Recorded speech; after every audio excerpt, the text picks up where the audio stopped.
15.5 বছরের সবগুলো সাংবিধানিক প্রতিষ্ঠান ধ্বংস হয়ে গেছে। জায়গায় জায়গায় অনেক সমস্যা সৃষ্টি হয়ে আছে। এর সংস্কার লাগবেই। এই সংস্কার না করে যদি একটা ইলেকশন দেওয়া হয়, এটা অর্থবহ ইলেকশন হবে না। এই জন্য তাদেরকে যৌক্তিক সময়টা আমরা দিতে চাই, কিন্তু এটা আবার দীর্ঘ হোক সেটাও আমরা চাই না। এই জন্য আমরা শব্দটা ব্যবহার করছি যৌক্তিক। সেই সময়টা কত হতে পারে এটা ইনশাল্লাহ আমরা সামনে বলবো। আমরা সব দিক দেখেই এই কথাটা বলবো। অনেকে ধারণা করেন যে আমরা তো ইসলামী শাসনের পক্ষে কথা বলি, তো ইসলামী শাসন দেশে কায়েম হলে মানুষের অধিকার খর্ব হবে।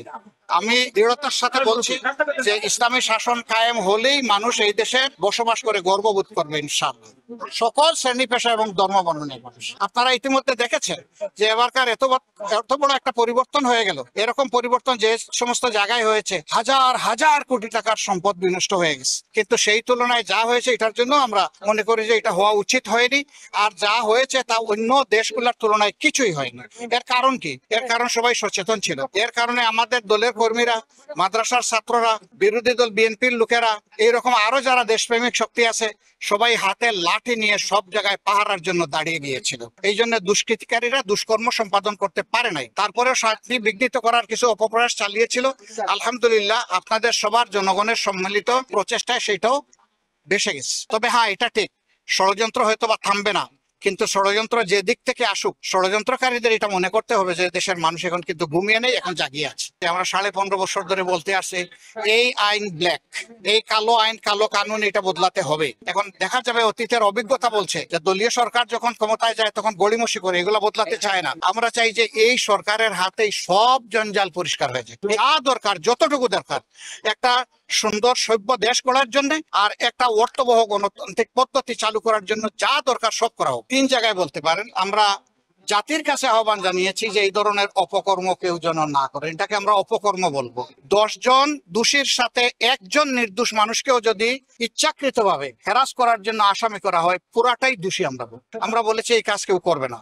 আলহামদুলিল্লাহ আমাদের সংগঠনের মামলাগুলো আমরা বলে দিয়েছি যে আমরা সবচেয়ে বড় নির্যাতিত দল, কিন্তু এর মানে এই নয় যে যারে তারে আমরা মামলার আসামি বানাবো। যে সত্যিকারেই মামলার আসামি হওয়া উচিত সে আসামি হবে। আবার হাজার হাজার মামলা দায়ের করবো এটা আমাদের ইচ্ছা নেই। আমাদের ইচ্ছা হচ্ছে একটা মামলাই একজন অপরাধীর শাস্তির জন্য আমরা যথেষ্ট মনে করি, শিক্ষার জন্য যথেষ্ট মনে করি। এই জন্য আমরা ওই রকম ঢালাও মামলাও করবো না, ঢালাও আসামিও বানাবো না। অন্যান্য দলের যারা করছেন তাদের নেতারা এটা উদ্বেগ প্রকাশ করেছেন এবং বলেছেন যে থানা অথরিটি যেন এগুলা চেক করে মামলাগুলা নেয়। আমরা বলবো না, আপনারাই চেক করে মামলাগুলা দেন। থানা কেন চেক করবে?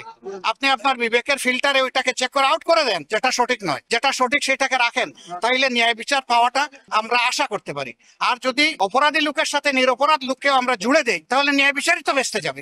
ওই নিরপরাধ লোকটাই যখন বলবে যে আমি সৌদি আরবে ছিলাম, অথবা আমার বাবা কবরে আছে, তাকে আসামি বানানো হয়েছে, এরকম যখন ধরা পড়বে, গোটা মামলাই কিন্তু ফার্সিক্যাল মামলা হয়ে যাবে। আমরা ওইটা চাই না। তাদের চিন্তাধারার পরিবর্তন আসতে হবে, তাদের আচরণের পরিবর্তন আসতে হবে। তারা এদেশের মানুষ, রাজনীতি করার অধিকার সকলের আছে। আমাদের কেড়ে নেওয়া যেমন অন্যায় ছিল, আমরাও আরেকজনের কেড়ে নেওয়ার অধিকার, এটা আমরা এভাবে বলি না। তবে হ্যাঁ, বহু দেশে আছে গণহত্যা যারা সংগঠন করে এবং প্রমাণিত সত্য, চোখের সামনে চাক্ষুষ সত্য, তাদের বহু দলকে বহু দেশে একদম নিষিদ্ধ করে দেওয়া হয়েছে। সেটা সময়ের পরিক্রমায় দেখা যাবে, এটা আজকেই বললে হবে না। আর আমাদেরকে যেটা করা হয়েছিল সেটা স্রেফ গ্রাজমূলক ছিল, এটা সবাই বুঝেছেন, আপনারাও বুঝেছেন, কেউ বুঝে নাই এমন নাই। যারা করেছেন তারাও বুঝেছেন।